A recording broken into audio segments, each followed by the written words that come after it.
Ma'am, that's yours, so guys. Yes. Yeah, I will just introduce you, ma'am. It's all your job.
Hello, everybody. Good morning. Welcome to the session, to our esteemed professors and also our fellow colleagues. So, before I begin my session and hand over to our esteemed moderator, Madam Gunja Patra Aneja ma'am, I will just briefly introduce her so that she can introduce panelists and also begin deliberation. So, Gunja Patra Aneja ma'am is a Under Secretary at Election Commission of India and leads international engagement at Triple IDM. Here, with 16 years in electoral management, she has worked extensively on voter education, inclusive outreach, election communication, including for 2014 and 2019 national elections. A double gold medalist with master's degree in bioinformatics and international election practices and management, she now oversees the Commission's global engagements, including its chairship of International IDEA. Her expertise lies in inclusive communication, disability rights, voter education, and capacity development for democratic institutions. I would invite ma'am to take over the floor. Thank you.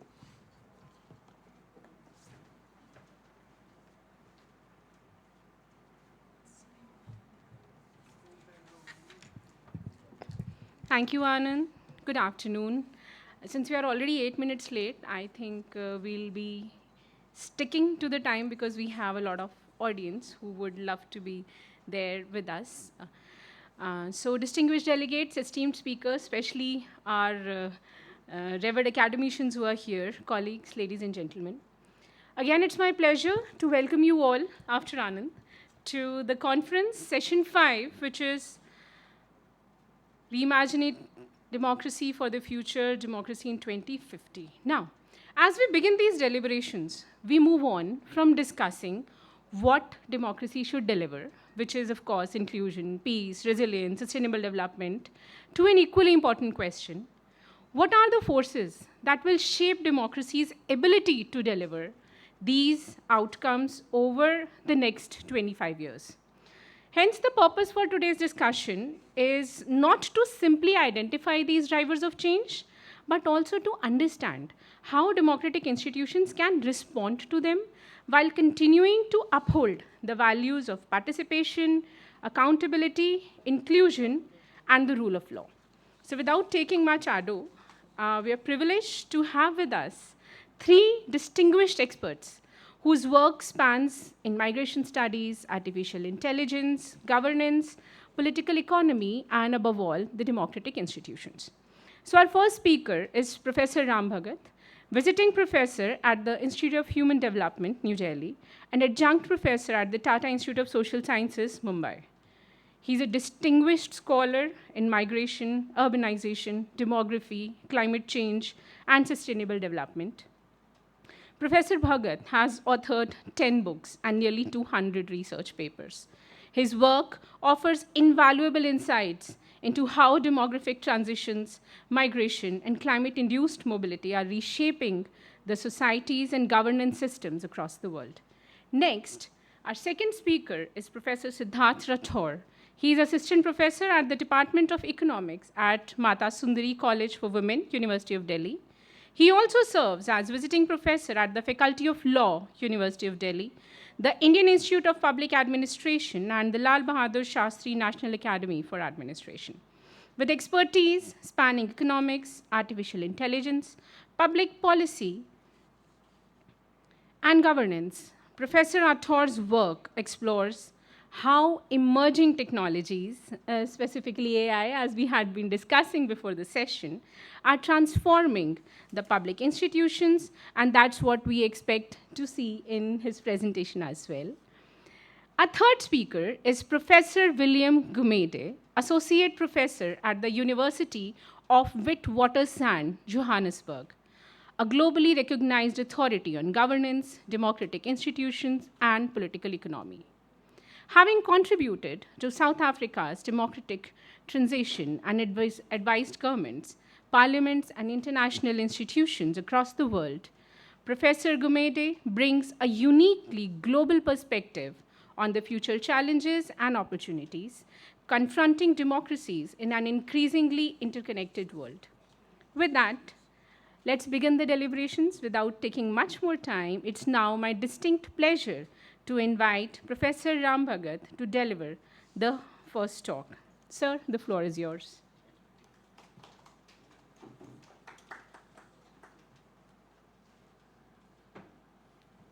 So, good afternoon to all of you, and thank you, Guncha, for kind introduction and inviting me again in a very short span of time. So, I shall be talking about demographic drivers of change and how this change is related with democracy. So as you know that democracy,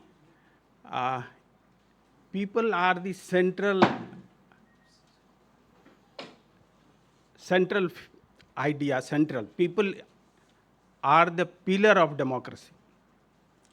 And democracy and demography are related, both originated from the word, from the term demos. Demos means people.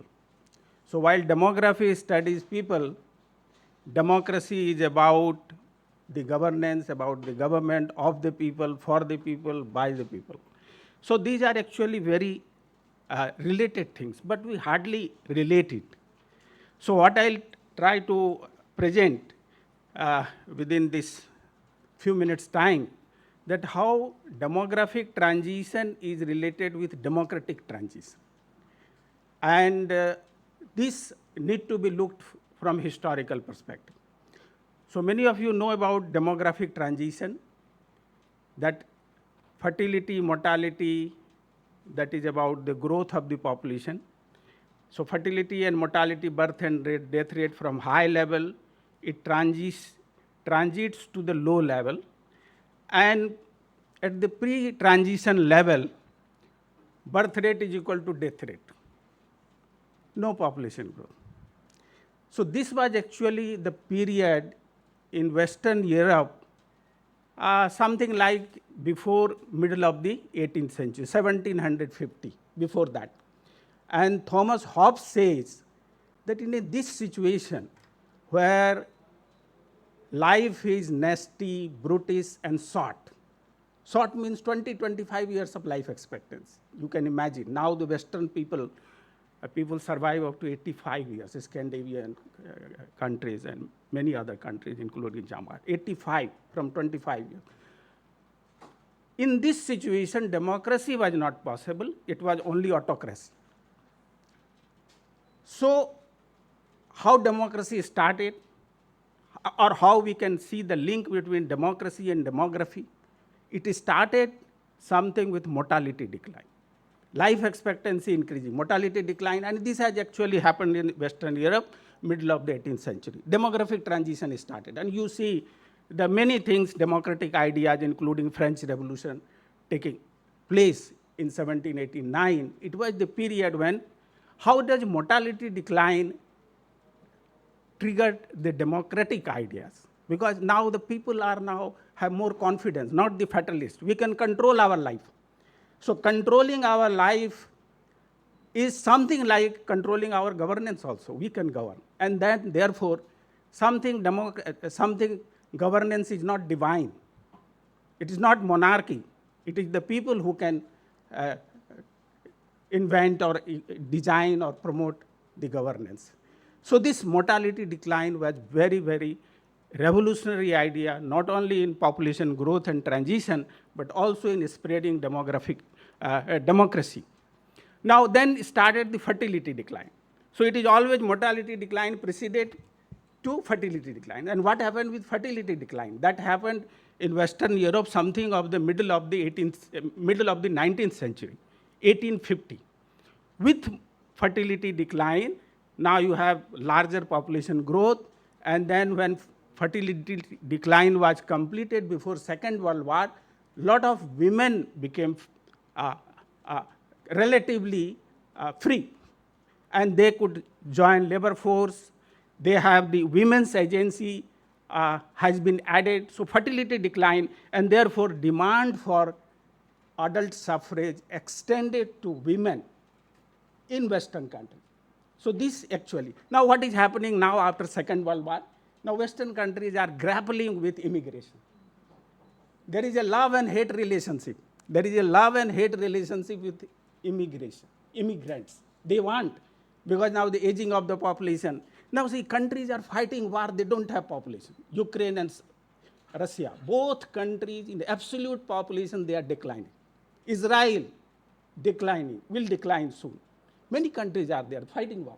Now immigration, this becoming love and hate relationship. Then what is the problem? Problem is that the part of the immigrants are categorized as illegal immigrants. And then there are refugees and there are asylum seekers. This is the actually problematic area. And how this can be solved? It can be solved through, as we have agreed, most of the nations, and through United Nations resolution, safe, orderly, and regular migration. How safe, orderly, and regular migration can take place? It is about international cooperation. It is about global democracy. Safe and orderly and regular migration, it is not just leaving the country, it is also dignified return.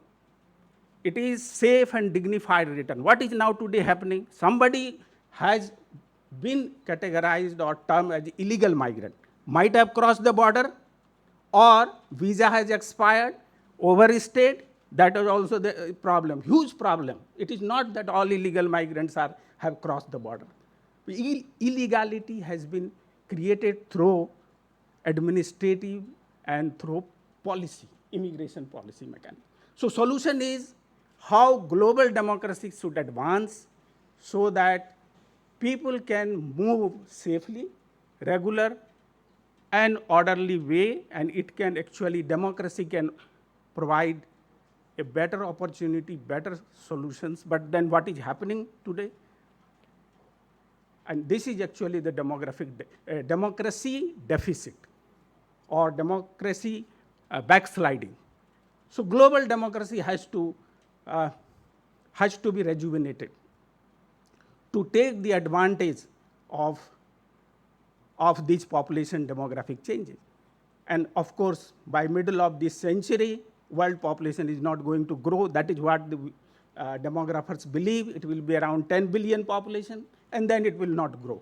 And many countries will be threatened of decline. So this is about global. Now coming to India. What is happening to India? Just 2 minutes before you can say. What? So what is happening in India? Now India's freedom struggle, when it started with force, it was 1920s. All of you agree, when Mahatma Gandhi came into the scene. 1920 was called Great Demographic Divide. Why it is called Great Demographic Divide? Because mortality started declining. So it is 1920 was a census, I am talking about. It's a watershed in India's demographic history and democratic history, where mortality started declining, and you can see the upsurge of the people and improvement in the life expectancy. Life expectancy was again very low, 25 years, and then it has improved. So this is a parallel. Now in India, we have fertility decline started 1970s. And you can see 1970s, 80s, now the reforms and all these. And then women coming into in a big way now. Now why women coming in a big way? Because sex ratio is improving, lot of fertility declining, so the domestic work in terms of reproductive care and etc., that is declining. So these demographic changes are very much related with changes in the sex ratio, and women, large number of women, women's agency has been unleashed, and that we see in our political processes. But then this is also a time of demographic dividend. And what is demographic dividend? When fertility declines, working age population increases. Now we don't have more aged population, so now you see youth becoming very important, and proportion of youth population has been rising. This will rise another 2 or 3 decades, and then proportion of youth population, which is now at about 68% of the total population. Now that will go 70, 71, and then it start after the middle of this century. So that you can see youth and women becoming important, and how it is related with demographic transition and democratic evolutions. Now, India's challenge is that how to harvest demographic dividend, how to convert demographic dividend into democratic dividend, and that is actually the great challenge for India. So economics, social policies are very important, how we can increase the capability of youth. So democracy is not something of holding elections only. Democracy is not about balloting and holding election fair, in a good way, in an efficient way. That is not. It is about developing the capability of the people to choose a government, to choose a reasoned government, applying the reason. And so I think this is our challenge, how to educate our people, our youth particularly, and then the public policy becomes very important. And this public policy, demographic dividend, may not be necessarily, should not be necessarily in terms of GDP. That what the economist Sandhya is sitting here, not in terms of just GDP, but it should be in terms of what I like to emphasize. Again, I'm the idea of Amartya Sen, capability. How we are going to convert our economic strength into actually in terms of capability, so that freedom can be widened, choices can be provided, opportunity could be available to the people, and people can exercise and opt and improve their life. Now, public policy becoming very important for not only for democracy, but demographic dividend. And let me tell you, democracy provides a unique condition for harvesting demographic dividend. It is only within democracy, possibly, more possibly, within democracy, that demographic dividend can be harvested, because here there is a scope for public debate, public discussion, there is a youth public policy in favor of youth can be designed. That doesn't provide in a system of autocracy. So strengthening democracy, promoting democracy, and is very important for demographic, harvesting demographic dividend. And harvesting demographic dividend is an opportunity, because then our population will also will also stabilize. We are going to lose this opportunity. So I will stop here, and if there are any questions, we can discuss. Thank you.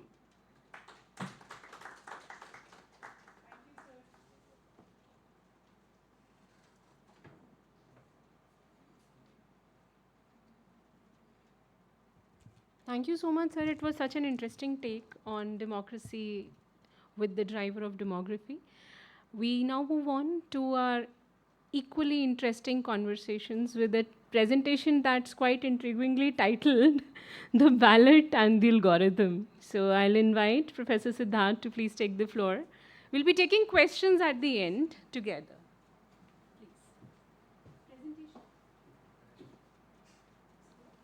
Yes. This one? This forward, this backward. All right. So good afternoon, everyone. Thank you for having me here. And I was very keenly listening to Professor Ram, and I'd be very, very excited to see that what would happen in sociology. When we say that the impact of AI on demography. I'll tell you an example. Right now, I'm 40 years of age, but if you see my vitals, and if you see my metabolism, it is of 28 years of age. So, and I've biohacked it using AI. So I have biohacked my own mechanism. I have biohacked my body's own algorithm, and I can proudly say that I have regrown my entire hair.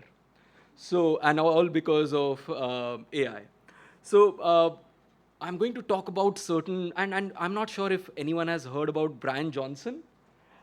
He's a very famous Instagrammer. You can probably search him. And he basically has said that in the next 15 years, he will become immortal. So you can live forever. So it's just biohacking. And what would be the impact of biohacking?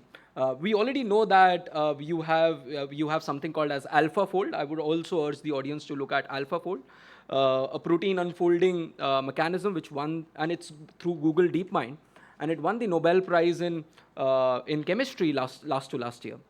Now, coming to my script, the ballot and the algorithm. Now, I would like to start with the fact that what happened a year ago in Nepal.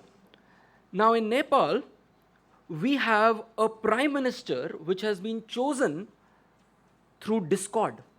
I'm not sure how many of you have heard about this app.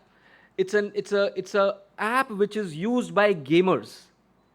And after the Gen Z revolution, there was a poll that happened on Discord, and 145,000 Nepalis came on to Discord and said that, oh, we want to choose the current Chief Justice as the Prime Minister. So this is the era that we are living in now.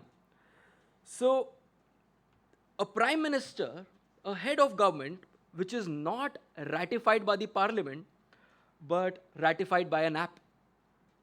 Think about what kind of era are we entering. Now, democracy is going to change in a lot of ways. And democracy has escaped its container. We are now living in an environment of AI, where democracy is also thriving. So we have to look at the ecosystem now. The ecosystem itself has changed. Artificial intelligence is no longer on the agenda of democracy. It has become a medium through which democracy happens. We are already looking at it in India right now. So citizens will form their beliefs, will form groups, and Nepal was just one case. I'll talk about other cases as well, not just in South Asia. You look at what has happened in France recently. You look at what has happened in Latin America. AI is going to change the medium of elections. I'll try to argue it out. There are going to be opposite side as well, but at least we can have that conversation. That's the end goal of my entire agenda, that we have a conversation on this. And I'm going to show you two files here. One file is of fragility. I'll show you how fragile democracies are, how fragile we are, how susceptible we are. And the other file is the capacity, the capability, the future that we can build. So I'm not sure, again, because this is Election Commission of India, I think everyone should have gone through this report called as the Mueller report. Now this talks about that how 126 million people were reached by Facebook, and it was a factory, it was a small factory out of St. Petersburg which was able to change the fortunes of the 2016 US elections. All of this is given there. And remember, this was just a work where people were working. It is not technology. This was in a handcrafted era. There were interns sitting in an institution. This has, because of AI, this has now been actually industrialized. I can industrialize changes. I can make things happen. I can make something which is in the order of 2 to the power of 100. This is the power of AI. This was also done by Cambridge Analytica. There's a beautiful Netflix series called The Social Dilemma. Beautiful series on this. So, in fact, 2024 was the big year of elections. 80% of 50% of 50 countries were basically into elections. It was the largest elections in the human history. And you'll be surprised to know 69% in these elections, 69% AI played a harmful role, which should, all of you, since all of you are in the election management bodies, this should make you aware that, oh, this is a technology which has a lot of negative repercussions. The Election Commission itself has been pointing it out in election after election. Because of the gravity of the institution, I'm not showing it to you, but my initial intention was to show you a deep fake right now. It will take me 30 seconds flat to make a deep fake. You name me a person. You give me a script. In flat 30 seconds, I can do it. So, and if I can do it, anyone can do it. It's just the intention that is required. That is the scale. In fact, 46% could be attributed to no one at all. There are bots. That's what I'm saying. This is at industrial scale. You can have bots working from all your countries which are not in favor of you. At industrial scale, you can change democracies now. So this is something that concerns us, and 1 in 5 can be traced to a foreign actor. That is why we need to take it very, very seriously. And the problem is that even if we are able to make the citizen aware that something is fake, the citizen himself or herself will start believing in everything. There will be utter confusion. What is true and what is not true? That is the problem with this technology.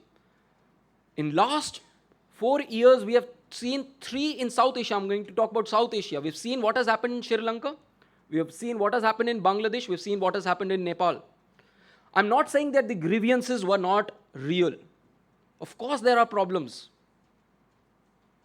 Of course, there were systemic problems in each of these countries. The concerns were genuine. But the feed that was given to them was a recommender system. All these AIs are working on a recommendation system. They tried to see what are you interested in. For them, the only thing that matters is how much more eyeballs can I bring to this app. That is the sole purpose of all these algorithms, because they want to sell you something. So therefore, you have to understand, and again in economics, you have to understand the market behind it. What is the incentive structure of that particular company? To have more eyeballs. To have more eyeballs, you want to show them things which they can be hooked on.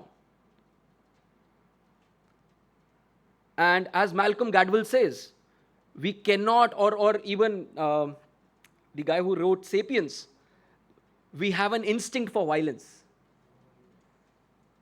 We would love to see violence. That's how humans are tweaked. So no one elected that algorithm. No one audited that algorithm. That is what is required. And if you are not able to monitor the algorithm, you will only be firefighting then. So much of this, now the capability part, that was the scary part. I'm not here to give a eulogy that everything is bad. There is a lot of things that we can do. Here, much of this is also done in India. We are using AI. For example, in the UP elections, there was something called Election GPT that was being used. Again, you can empower the returning officers, make their effort 2x, 3x, 5x, reduce their time. But there are a lot of other things that we need to consider here. So in case of Uttar Pradesh general election, you had this use of AI that was being done. 8,000 manuals were being fed. There were 16,000 questions, and every particular answer, every particular question that was being asked was cited. This is the good side of AI. You can create these chatbots, and these chatbots are these are called RAG systems. You can very quickly create these RAG systems.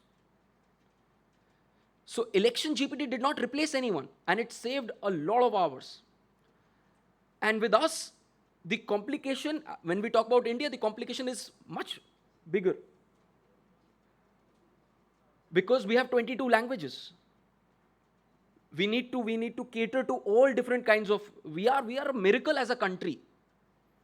At times you should feel that this is a miracle. You cannot see across the globe a heterogeneous country like ours. So kudos to Election Commission of India and institutions like these, which have actually binded us together. Now, I'll show you the case of Japan. In Japan, there was this guy. I'll just tell you his name. I'm forgetting his name. Yep. His name is Takahiro Anno. He founded a party recently, and what he did was he did a real-time sentiment analysis. What are people actually wanting? And he was so popular that he got elected in that. Real-time sentiment analysis can easily be done using tools like Grok these days. In fact, this is what I tell my students. If you have to buy anything, just go to Grok and do a real-time sentiment analysis. You will get a very good picture of it. And train it on an app called Reddit so that you get anonymity also. Similarly, in Taiwan in 2024 as well, there was a huge number of misinformation that was spread. But at the same point of time, the government of the day took it into hand and they warned citizens about it. They crowdsourced fact-checking. Therefore, this technology can also be used for good. We are at a point of time, you name me a person, and I can give you a strategy for that person to win an election. That is how easy and dangerous it has become. So, I don't get into psephology, but it is very easy. That's the easiest possible way for me to utilize my skills right now. Because of ethical dilemmas, I've not got involved into that area. But not everyone would have that ethical. I come from a family of professors, which has taught more than 100 years in Delhi University. So I don't want to get into that. But somewhere down the line, I would think, why shouldn't I stand for elections now? I have that in mind. You might see me. But at the same point of time, this is how easy it has become. And the person who is, imagine, we are talking about elections in 2000, you are talking about democracy in 2050. The person who will be voting in 2050 for the first time will be born in 2032. And for her, all the information will be synthetic. Therefore, you need to know how the AI is generating this data. You're talking about 30 years from now. So what in 25 to 30 years from now, kids right now in the university are using AI as the first tool to study. So imagine what will be the amplification 2050. So therefore, it concerns us how we regulate AI, and that is why every country is so finicky right now. You might have heard about what has happened in WTO in the last 15 days. US is banning its Fable 5. China is saying, no, I want to restrict my own technology. Why are we not coming up with a model of ours? I know there's one Sarvam, but why is there one Sarvam? This is what I am trying to do. Build models for institutions. So, and I don't know what will be in 2050, but I can only guess from history. And I love this author called Morgan Housel. Absolutely love. He's written a book called Psychology of Money. There's another book of his called Same as Ever. He talks about the fact what will not change. Something which has not changed in last 500 years will also not change in next 25 years. And if that is the case, the reason for voting and the reason for seeking votes will also not change. This will remain the same. Fear and incentives. This will not change. In 2050 also this will be there. Because that is how it has happened. And this is how it has also happened in Europe as well. When printing press was there, we had an reformation and a religious war. This happened with radio as well. We had the fire chats of Roosevelt, but at the same point of time, we also had the fascist propaganda. Technology can go either way. We need to determine how democracy is intact, and all the election bodies will determine this. So that is why your job as the bulwark of, this is what we say, the bulwark of democracy, your job is going to be very, very important. And it has to be important irrespective who is in power. So you have to think 30 years down the line now. So, and how this will be built? Just quickly I'll go through. Data, and data in which humans are always there. You can use AI, but the moment that you trust AI completely, it's going to have its own biases. You are going to delete data of genuine people. Then you cannot relegate this to the Claudes of the world, to the ChatGPTs of the world, or the Kimis of the world. Every country would need its own sovereign model, whether it's a large language model or a small language model. Why shouldn't Election Commission of India have a small language model?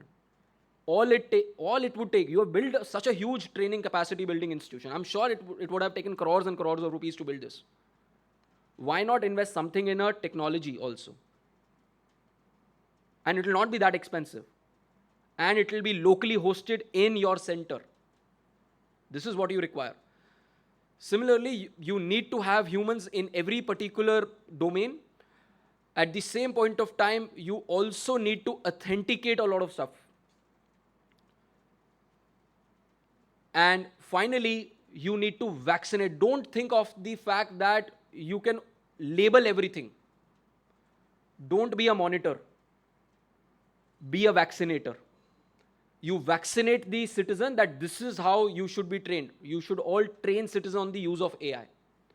And this is what I called as the democratic stack. You might have heard about a lot of stacks.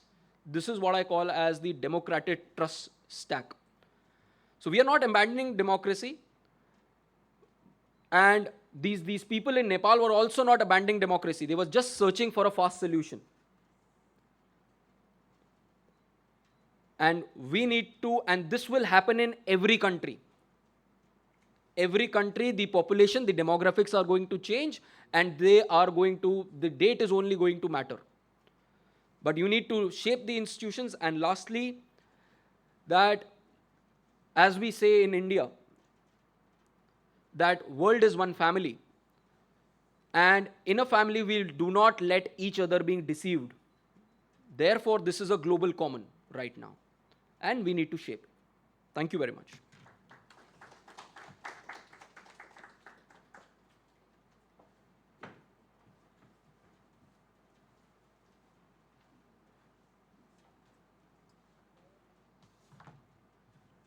Such an interesting discourse it was. From demographics, we moved on to how technology is tapping the good and the bad in us. And now we move on to our third and the last speaker.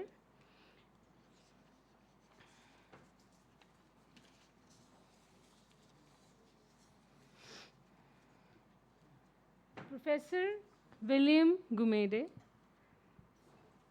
Professor, the floor is yours. Good afternoon. We can't hear you, sir. You might perhaps want to unmute yourself, please.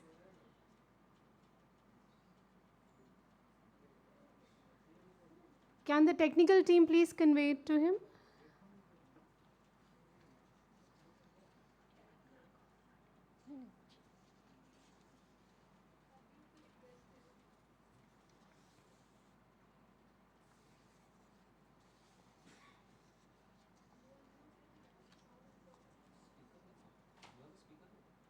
No.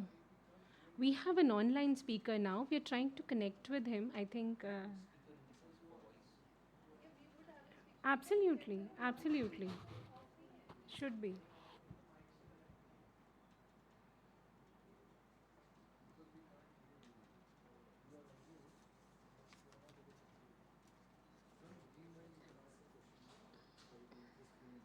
Yeah, yeah. I'll also take this time to just clarify that election GPT was not Election Commission of India. It was actually an initiative by a media house, not owned particularly by Election Commission of India. However, there have been. Let's see if it works now. Okay. Yeah, we can hear you, Is- sir. Please begin. Okay. Sir, we are not able to see you. If you please can. Okay. Yeah. Apologies for that.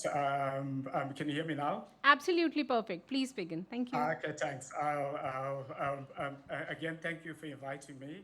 I'm sitting in Johannesburg. I'm going to talk looking at the democracy in Africa, the challenges and opportunities from an African point of view, not necessarily just from a South African point of view, but from a broadly African point of view. I think the first challenge really that we are experiencing in an African context is that 1/3 of our countries are either under military rule, and another third under autocratic liberation and independent movements that are still in power. I mean, we have, whether it's in Zimbabwe, the ZANU-PF is still in power, whether in Angola or Mozambique and in Tanzania or Algeria, the old liberation movements that came to power, the end of independence, many of them are still in power. And even though they call for elections, elections are often accused to be rigged and so on. And then we also have a third, sadly, of African countries are under personal rule, where you have individuals, for example, in Cameroon and so on, who's been in power for decades, one individual, and often we've seen dynastic rule, father to son, and so on. So there are very, very few genuine democracies in the African context. But I mean, but though, having said that, since the first African country became independent in 1847, and that was Liberia, there's about 54 African countries, according to the UN. A handful of African countries since independence that pursued democracy has become the most stable consistently and the most prosperous. I mean, the countries include Mauritius, Botswana, Cape Verde, and more recently Namibia, and so on. So democracy in the African context, despite the fact that most African countries are not democratic, where democracy was genuinely implemented, those countries have actually done the best since 1847. Now, the other challenge for democracy in Africa is that many of our political parties are still structured along colonial and apartheid race lines, ethnic lines, regional lines, and religious lines. So essentially then, it means that when elections are these elections are happening really as almost race or ethnic or regional or religious competition rather than based on genuine values, democratic values, and genuine policies. It's focused on, it really is race or ethnic or regional competition. Then also another challenge is that we have a very narrow view of democracy in many cases, where democracy is seen as a winner takes all. So a party or a leader that wins control all institutions in a country, appointments to every public institution, even in South Africa, which is a much more, a much deeper and much more quality democracy. Our democracy, despite our good constitution, the party that wins and the president that's in power can almost appoint every CEO and every chairperson of almost every state-owned entity in South Africa and every democratic oversight institution. So our kind of the African type of democracy is often, as I say, very, very narrow, and it vests power in the governing political party, very almost overwhelming power in a leader or in a governing party. Then what we've seen since the end of colonialism and the end of apartheid, we've seen systemic state failures in many, many African countries and systemic economic failures. And our societies have remained largely fragmented along ethnicity, religious, and fundamentalist ideology lines, which really undermines building democracies. Then when democracy are implemented in many countries, we've seen parallel governance systems competing with democracy. For example, either religion or customary law, traditional law in the African context, or warlord laws. And then the last couple of years, we've seen a rising religious fundamentalism across the continent. What are the new challenges to democracy? The US President Donald Trump's America First strategy and his sweeping tariffs and cutting development aid and bypassing multilateral organizations have also undermined democracy in Africa. How so? African countries and other developing countries needs a predictable rule-based world and stable multilateral organizations, because African countries are small countries, needs a rule-based world much more than, say, industrial countries. Now, we've seen a decline in development aid across the globe, and many African countries are dependent on aid. And we've seen already what the impact of the declining aid. What it has meant is it's increased poverty in many African countries, and that increase in poverty has destabilized economies, and it also then undermined democracy. And more recently, the US and Israel's war with Iran has hit many African economies. It's caused inflation in many African countries, food price increases, oil shortages, and so on, which again has undermined building democracies and a democratic project.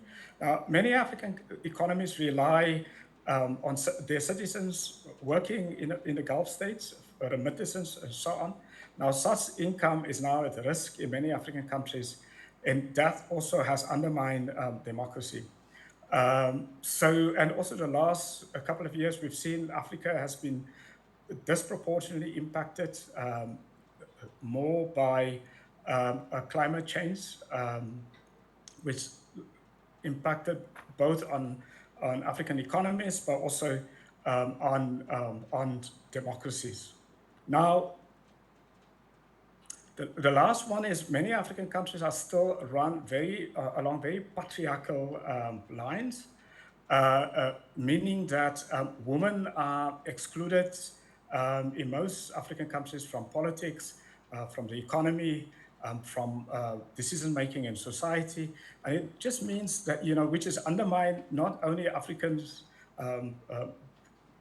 countries' economies, but it's also undermine democracy itself, because it just means that vast numbers of the energy, the ideas, the decision-making power of women have been excluded in many, many African countries, which really has deprived African economies, and it's deprived the African democracy building project. Now, what are the opportunities? Africa has a youth demographic, and one of the speakers thought about the youth demographic. Now there's a disadvantage in the African youth demographic, because if many African youth are unemployed, meaning that African youth demographic is a potential disaster. If you have unemployed youth who can be mobilized by the military, by military dictatorships, by religious fundamentalists, so that is a disadvantage. But there's a positive. We've seen the last couple of years, democracy has totalitarian regimes in Africa has been thrown out through youth uprisings. You would remember the Arab Spring, but also more recently now in Kenya, where the youth did not push out the government, but they, because of their uprisings, actually open up the space for freedoms. We've also seen a rise in new civil society organizations in Africa, and new types of social movement and new types of self-help movements, which would be very, very important. The opportunity is there if these new civil society movements and social movements can be turned into democratic political parties and can deliver new types of political leaders. It would be very, very important. I myself in South Africa founded the Democracy Works Foundation 12 years ago, and what we've tried to do, not only in South Africa, but across the continent, and we're in 10 countries across the continent, to try to support civil society organizations and to try to nurture a whole new kind of political leader, from the grassroots base, and new types of political parties that could become governing parties and prime ministers and presidents of the future. So really there is opportunity in these new social movements and civil society groups in Africa. Now, social media, again, it's another opportunity. Although there is a disadvantage, many of our undemocratic African governments have been using social media. They either close social media, close the internet during periods of protests and so on. So it has been used in many cases an anti-democratic tool by governments. But the opportunity is there from a democracy building point of view, because for the first time in Africa, social media provide new platforms for democracy and new ways of holding governments accountable. In many African countries now, most of the politics, the social media, the politics on social media actually influence the face-to-face politics. So that really is an important development. But the Trump administration's global disruption and the tariffs, the cutting of development aid, I think also opens up the opportunity for more South-South collaboration, of more South exchanges of democracy building, and lessons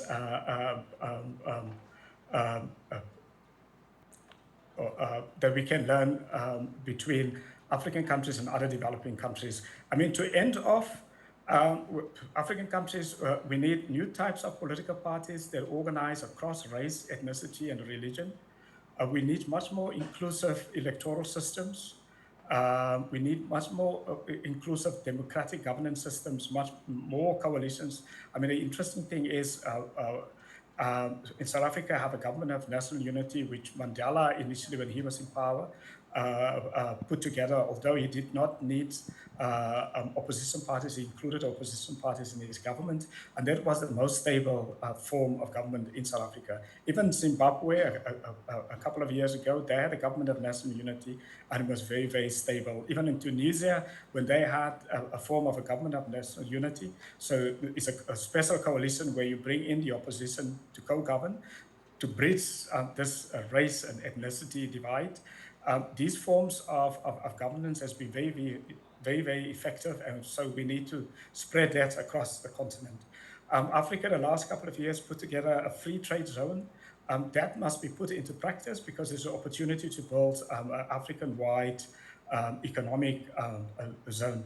And then lastly, Africa has a union called the African Union, and unfortunately, it has not been used effectively to promote democracy. We must use the Continental African Union to proactively push for democracy. Thank you. Thank you so much, Professor William. As we come to the end of these presentations, I think the floor is now open for questions. So do we have questions online? Lochna? Okay.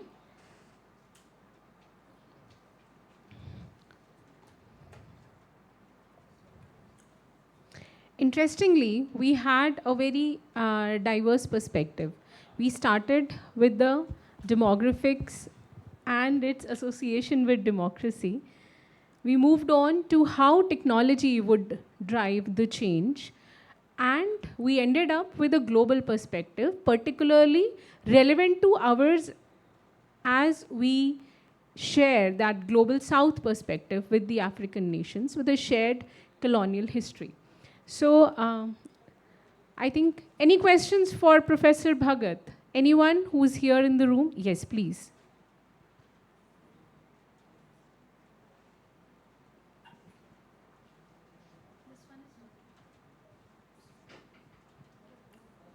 This is also working. So my question is that scholars say that we're living through a time of the polycrisis.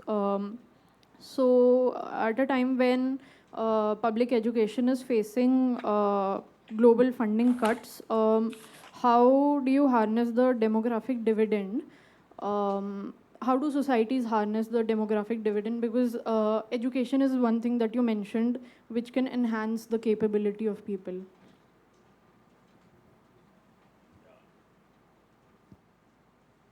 Yes, there are challenges.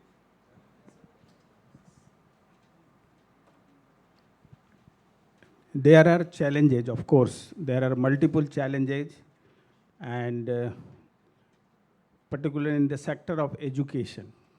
You are right.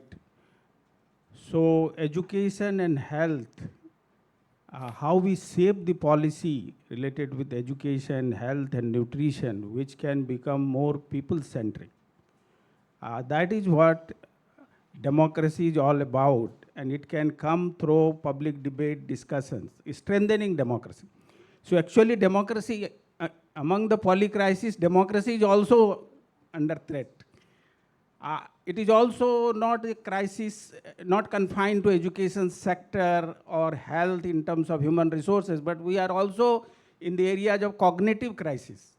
Somewhere ability to think and reason and making a choice, I think that is somewhere affected.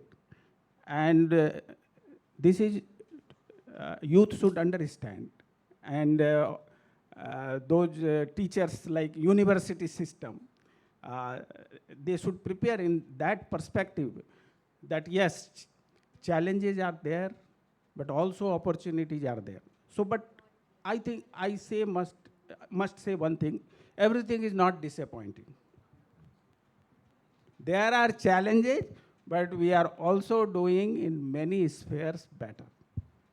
There are things which is going not in the proper way, and we have to bring back. So demographic dividend, even if you don't do anything, 1/3 of the GDP will come through demographic dividend. And if you do more, it will be more. So something minimum, because see, it is the youth, rising population of the youth. Youth will do something. It is not that everybody is idle. So this is actually great opportunity, but there are great challenges, new type of challenges are there. We need to understand. So fundamental thing is that we have to raise our consciousness. Are we able to think and take our decisions? And the same thing applies to our leaders. Same thing applies to the country. But this cannot happen without public reasoning, public debate, public discussion. And that should become part of the public policy, how we shape the public policy. So thank you. Thank you, sir. Moving on to, yes, of course, ma'am.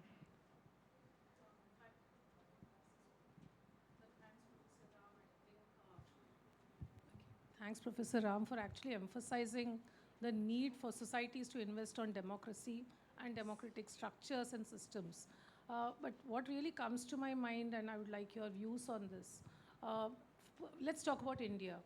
We seem to have democratized at the grassroots level quite extensively, thanks to the 73rd and 74th Amendment Bill, where we have got significant number of women's representatives, I think the largest in the world, when we talk about local level participation. But what's really happening currently with the Indian debate is that we are unable to actually break the glass ceiling at the top. Since you emphasize the role of women in democracy, and with development and demographic changes, you find women's participation rising. How do you think we can strengthen the process of democracy and women's participation? How do we really deal with the gender equality question, to be more specific, when it comes to democracy? Yeah. So the last point you raised about women's participation. Women's participation is going to increase simply because of demographic reason. Life expectancy of women is higher than men. At all India level, 4 years. In India, women survive more than 4 years than men on an average. So women survive 74 years and men survive 70 years. Now in Kerala, the gap is 7 and 8 years. And in Western world, 10 years. So you can imagine the future, the sex ratio, because this is endowed by the nature. This is biologically, maybe some new thought, maybe some new discovery might be there, but biologically women. But our society has not provided access to health, education, nutrition. That's why at children level, at a childhood level, female die more, girl child die more than male child, but that also is getting bridged. So that is what the demographics is going to unfold. Now regarding your question that we have very good things policy. Again, it is about niti and nyay. We have very good niti, but where is the nyay, injustice? Injustice we have to see and debate and change the public policy. It is not simply niti. Institution, creating institution is not enough. But how institutions are performing, and that performance will be through transparency, through debate, discussion, through data, through media, role of the media, everything. Where there is a participation of people, not only in election, but participation in whole of society and whole of governance. Thank you. Thank you, sir. I think Siddharth would like to add something to it. How technology has been the biggest leveler or enabler. Could you comment on that? Looking into the demographics and how women perhaps... See, I come from an advantage from the sense that I teach in a women's college. And all my life I have taught in a women's college. So I have an advantage there. Now, my perspective is that for the first time in the history, a technology has reached students first and then teachers. You think about any previous technology. You think about computers. For me and for all of us, computers was taught to us by school and as a subject by teachers. But here, the very fact that this technology is available for free, it is there with the Gen Z, the Gen Alpha first, And we as teachers are now trying to catch up. But the point is that this technology should also be shaped by us. Because we have that experience of life where we can guide them better. And it should not only be guided by the statisticians, the computer scientists, the physicists of the world. It should be guided. See, these are called large language models. There is the word language. This should be also guided by humanities. Because if you see the data, it is trained on. I'm telling you that in future students are going to learn from AI. And the data that it's going to be trained on, it's going to give you the first probability. This is a probability system. How should, if you talk about a historical question, it will give you the topmost answer. The topmost answer might not be the right answer.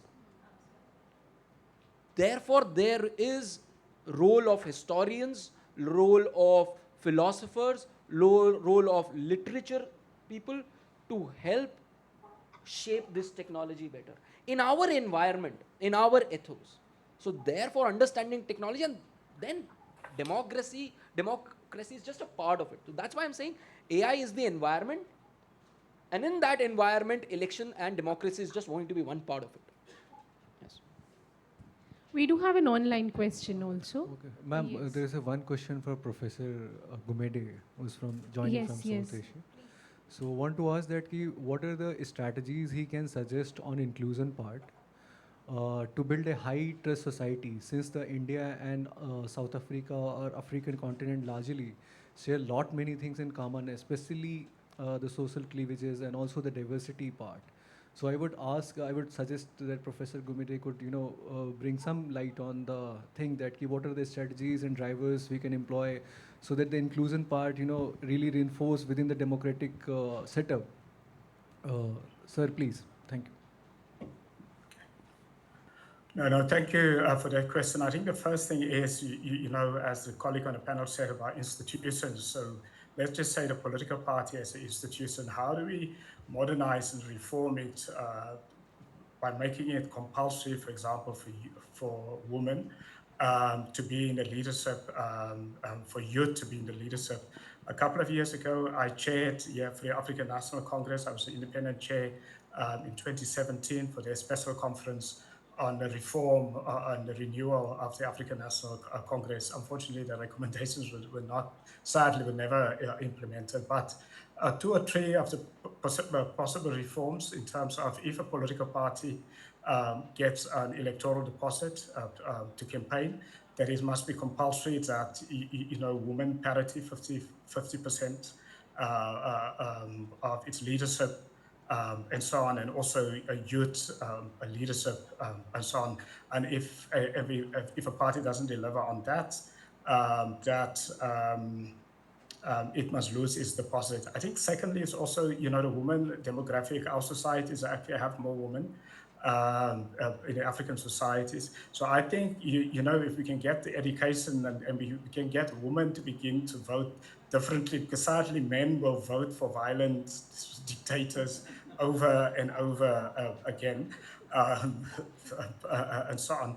And if on a woman's education, and we can change the vote, because that's the key thing in an African context. We absolutely, where we have elections, we have to begin to stop voting based on ethnic lines or regional lines, but based on values and policies. And we have to get young people, when we get the education and whether we use technology in that education to get the voting patterns differently. So for people to vote across caste, across religion, and across ethnicity and so on. Thank you, Professor. There is a one question, ma'am, for you. Okay, we do have a question. So, sir, my main question was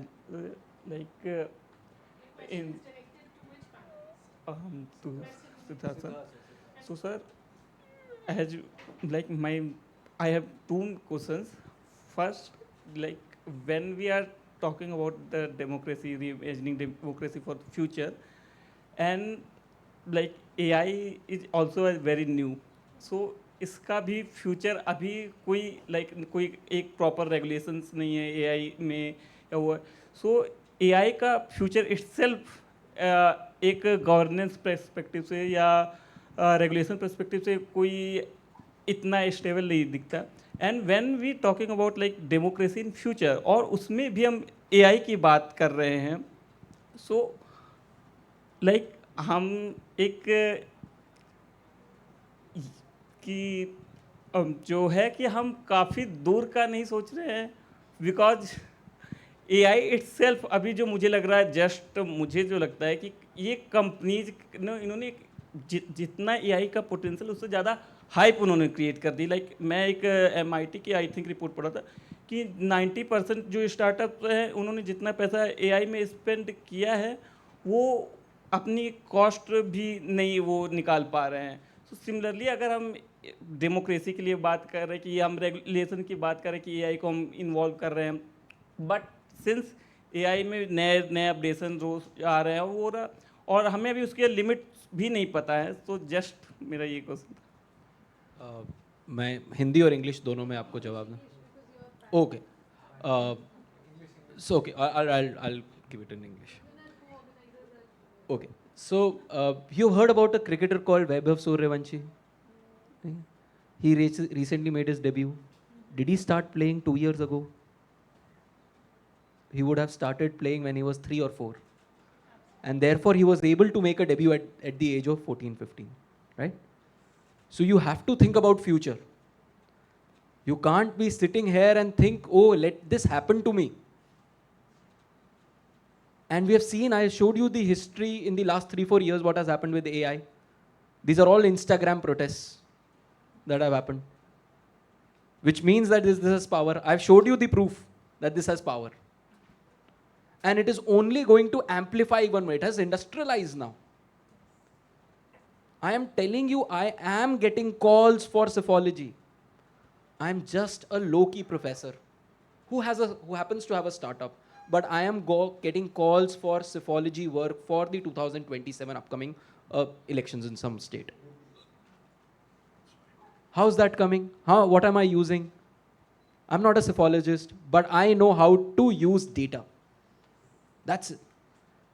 It's a data solving skill which can be industrialized. And if you see why it matters in a democracy, you see at a particular booth level, only a few percentage margin needs to be changed. And that can be engineered.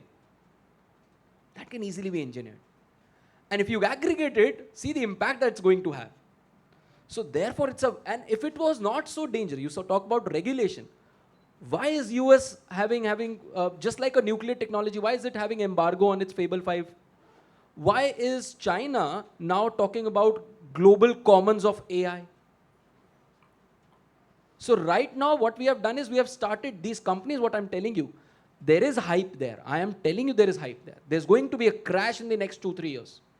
The biggest crash that you have ever seen in your lifetime in the markets. They are extremely overvalued. But at the same point of time, the fundamental technology doesn't change. There was an IT, there was a boom, this crisis, .com crisis. But that did not diminish the very technology on which it was there. There is a hype, but the technology is very real. The technology is very lethal as well as very advantageous. It is our job to channelize it. Sir, so जो मेरा question था उस 2 points पे based था. Since अभी यहाँ पे एक रिसेंट वो हुआ वर्कशॉप हुई AI इन इलेक्शंस पे, सो उसमें पार्टिसिपेंट्स डिफरेंट EMBs से आए थे. तो मैंने एक चीज़ मैंने रियलाइज की कि ये जो हाइप है क्रिएट की गई है, और जो EMB पार्टिसिपेंट्स थे उनको भी वो AI को इसलिए बहुत से मतलब, और स्पेशली जो डेवलपिंग कंट्री वहाँ पे AI को इसलिए अडॉप्ट कर रहे सिंस AI की हाइप क्रिएट है. एंड सेकेंड, मेरी एक पार्टिसिपेंट थे अल्बानिया से, तो उनसे बात हुई थी अनऑफिशियली. उन्होंने बोला कि हमारे देश में AI मिनिस्ट्री बना दी गई, एंड सिंस उसकी वजह से काफ़ी मैस उनके देश में क्रिएट हो गया. सो मेरा जस्ट एक ये क्वेश्चन है कि लाइक हम बहुत जल्दी अभी नहीं इसके लिए वो कर रहे हैं, लाइक बहुत जल्दी ही इसको हम कंट्रोल करना चाह रहे हैं, मतलब समझने से पहले ही हम इसको कंट्रोल करने की कोशिश कर रहे हैं? Let me just translate it once for the sake of our international Ma'am, participants and partners. we can Yes. take 2-3 questions together and then Okay. sir may respond. So Okay. I have one question on ethics part, just to add. You can somewhere add it. Just I got in the idea. If I am there, that lets me. The ask as overall well. idea of the conversation, which he just. Yeah, Let sure, me just sum up what he's asking. He's just saying ki, aren't we being a little impatient while dealing with AI, and is the hype actually real? And what he's bringing up is an experience which was there in a recent conversation that happened in an AI course, which was here in the same premises, wherein some of the election management bodies have created some, it's a dilemma. So basically what he wants is to understand whether A, the hype is real, B, are we being a little impatient in handling it? I think one of it has already been answered by him. The hype, the technology is here to stay, and it is very, very real. Hype is momentary, but the technology is here to stay. And are we being a little impatient in dealing with it? I think again. I think I answered that. Yeah. Everyone is, and in fact, there is a body that has been recently there. 3-4 days ago, there's a body called as WAICO, which is a world organization for regulation of AI, which was proposed, which is headed, I think it is in Beijing, the headquarters is in Beijing or Shanghai. I think the headquarters is in Shanghai. And it is being right now being managed through China. So, and 29 participants, you can read it in today's newspaper. And it's a global common that we are now trying to come up. But the pace of the technology is so quick that we need to be really quick in adopting it. And we cannot wait. We are already late to this bus. So we are interested in the governance side. So, He's saying, no. how do I regulate something? You are saying about adoption. Yeah. He's saying the government's role is getting more into the governance bit and the regulation bit rather than the adoption bit. No, but only if you understand it, then you can regulate it. Right now, what I'm doing, see, I have an organization called vskillu.ai. We are into AI skilling. We are skilling students, but we are also skilling government officers through IIPA. I went to government of Meghalaya, then government of Assam. I met the chief secretary there. That we want to train these officers for them to first understand the power of AI, and then only they will be able to understand, oh, this needs immediate regulation. If you don't know what is happening, you can't even think of regulating it. So that's why understanding the technology, using it, first-hand misusing it, you will be able to understand, oh, this is an animal altogether which needs immediate regulation. And we should definitely have AI ministers. A lot of countries have already started it. You read about the second brain which the Singapore FM uses, foreign minister uses. Just read about it. He uses a parallel second brain, artificial brain, which is localized. So why shouldn't India have an AI minister? I'll be up for it. So, yeah. Yeah, lovely. I think that answers our queries. AI has always been that topic of interest. We now have another question. Yes, please. Yeah. So democracy has historically been built on one person, one vote. And in this era of AI, what would be a bigger challenge, like equal voting power or equal freedom from algorithmic manipulation? With sir adding just one to her questions, since she is asking similar question of mine. So we had a recently encyclica there in Vatican, where the Pope talked about algorithmic subsidiarity. So do you think that in age of where we don't have any ethics embedded in the AI, so you have yourself enumerated the kind of challenges and havoc it can cause, especially the bot farm we have, especially in China, this kind of a scale. So don't you think that we also need to bring ethics main course in the discourse in the AI debate, because largely it is unregulated, but nobody in these, if you see the CEOs of, for example, Alex Karp or for example, this Elon Musk, they are not interested at all at the ethics dimension. So what's your light in to subsidiary to her question as well? Yeah, so that is why countries like us, which are rooted 3,000, 4,000, 5,000 years, we are cultural nations, guys. These are what? These are nations which are 500-year old, built on the premise of profit. The society is built on the premise of profit. This is where countries like us have to take up the charge that we won't like to develop ethical AI. And that is why I'm saying the use of philosophers are there. It cannot be, what is the, there's something called the sexiest job in the world right now. It is in statistics, maths, computer vision. People will pay you crazy amount of money in this area if you're successful in this area. But you're only hiring people as, you're hiring more gunmen. You're not having people who can guide you when to use what gun. You gave me the example of Alex Karp. He's absolutely running the show in a lot of countries. See what Palantir is doing. So therefore, we need to be cognizant of this. And we need to ensure, that is why we cannot rely on these foreign AIs. Every country needs to have that ethical compass built into the AI. It has to be a global common, but at the same point of time, it's also be sovereign. And the misinformation part, freedom from algorithm, I think the only, although I'm a champion of AI in the sense that I'm championing this industry, but at the same point of time, I keep telling people that you have to have non-digital life. You have to disconnect from the internet. You have to disconnect from this entire world. All of us are living 40% of our lives in the digital age. You check your mobiles, you will see your screen time, and you will be able to determine how much time I'm spending.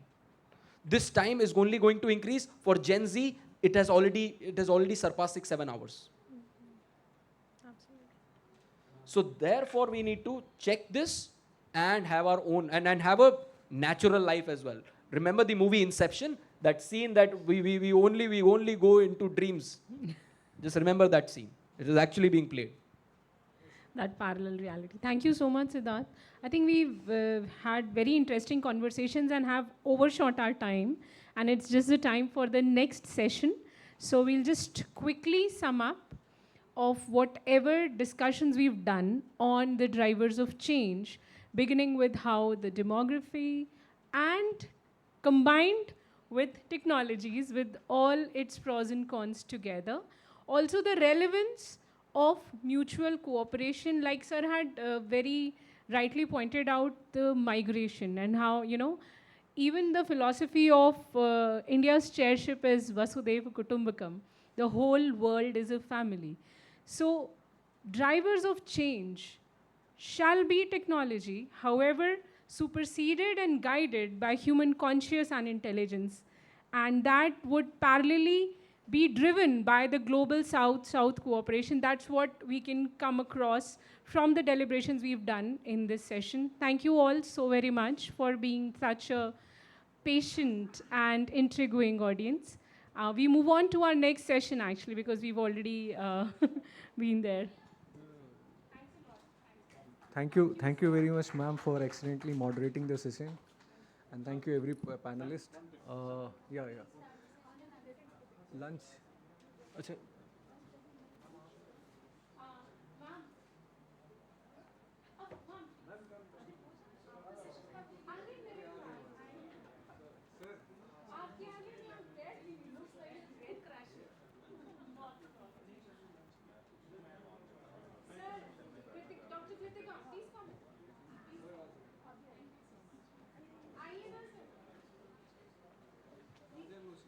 She's